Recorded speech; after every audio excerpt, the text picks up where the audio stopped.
Hi, I am Dr. Thangakasirajan. Today we are going to see about the heat treatment process, especially annealing. Heat treatment process is one of the very important process in mechanical industry. Let us see what is the heat treatment process, why it is required for the industry, what are all the structural changes, property changes that occurred. So let us see what are all the process. So heat treatment is defined as a process of changing the structure and properties of the material. See, the process looks very simple, but it changes the structure and properties of the metal during the controlled heating and cooling process. What do you mean by controlled heating or cooling process? Here we are heating a particular material and then holding it for some time. So, the time may be 2 hours or 3 hours or 1 hour depending upon the time. After that, the cooling is also in a controlled rate. The cooling is also in a controlled rate. What happens when we do this process? When we do this process, we can observe the metallurgical structural change, the physical and chemical properties also changed. So, in order to obtain our desired mechanical and chemical properties, our desired metallurgical structure, we go for this heat treatment process.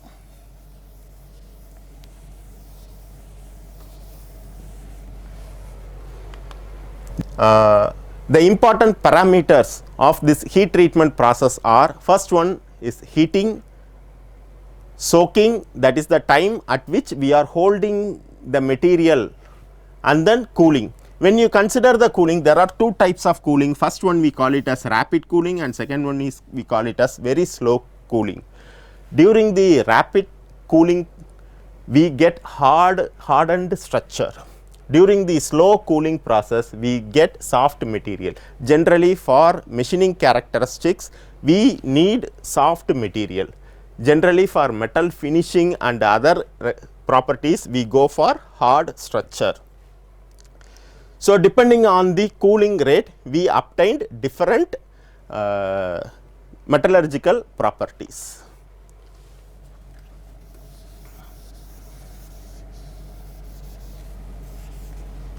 Okay. So, what is the purpose of heat treatment? So, the heat treatment relieves the internal stress occurred during the machining process. It refine the grain structures, it improves the machinability of the material, it improves the ductility and toughness. Toughness is very important property, and it increases the strength and hardness of the material, and at last it increases the wear resistant, heat resistant and corrosion resistance. So, there are different types of heat treatment process. The first one we call it as annealing, and second one we call it as normalizing, and third one we call it as hardening, tempering, mar tempering and ars tempering. So, these are all the different heat treatment process which are widely used in industries. So, this is the summary of the process. I will clearly explain what is this process. Generally, the first step we call it as heating. So, during the heating process, generally 723 degrees centigrade. So, this is the temperature where austenite is formed. So, we are heating the material to the austenite.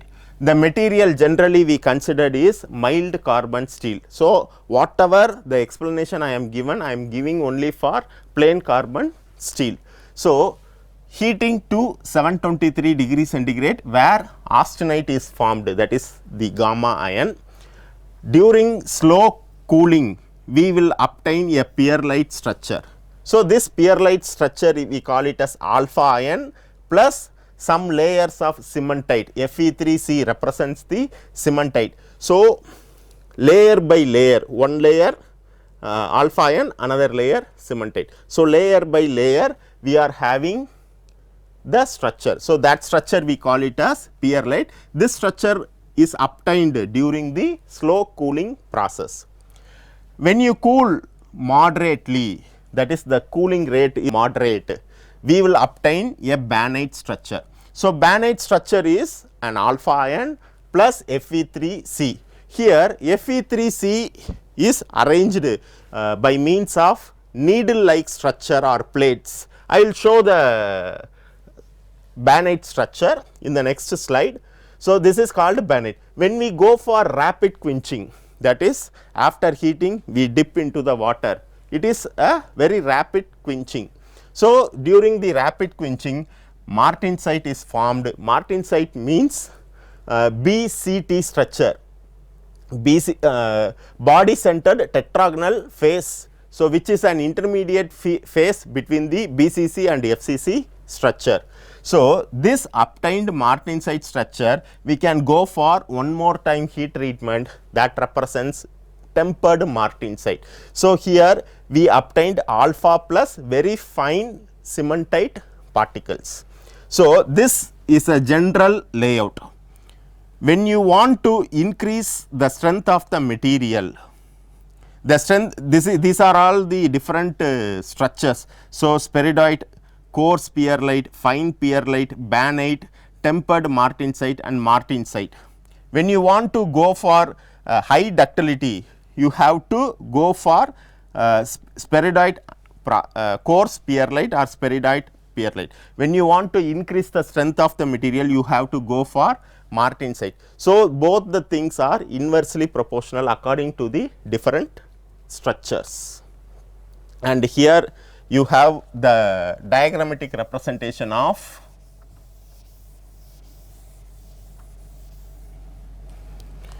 so here I have diagrammatically represented the perlite structure. See, look at this perlite structure. So, layer by layer. So, this is a fine layer, this is a coarse layer. Bainite structure, look at the needle like structures here. So, this needle like structure. So, this is a spheroidite annealing, spheroidal structure, that is all the particles are in the form of globular form. So, this is martensite structure, this is tempered martensite structure. So, here we can obtain a fine particles of Fe3C and in alpha ion. So, these are all the different structures. So, before we go deep into the heat treatment process, we must know about the ion carbon equilibrium diagram and various structures. So, before we get into the heat treatment process, everybody should learn about ion carbon equilibrium diagram. The typical ion carbon equilibrium diagram, different temperatures, different microstructures are represented in the chart. So, kindly go through the chart and find the different structures available, ferrite plus perlite, perlite plus cementite. So, the respective temperatures, eutictoid point, eutictic point, various points are represented here. So, before you get into the heat treatment process, you learn this ion carbon equilibrium diagram. Watch the video previously which I have posted, where I have demonstrated the ion carbon equilibrium diagram with the 3 invariant reactions.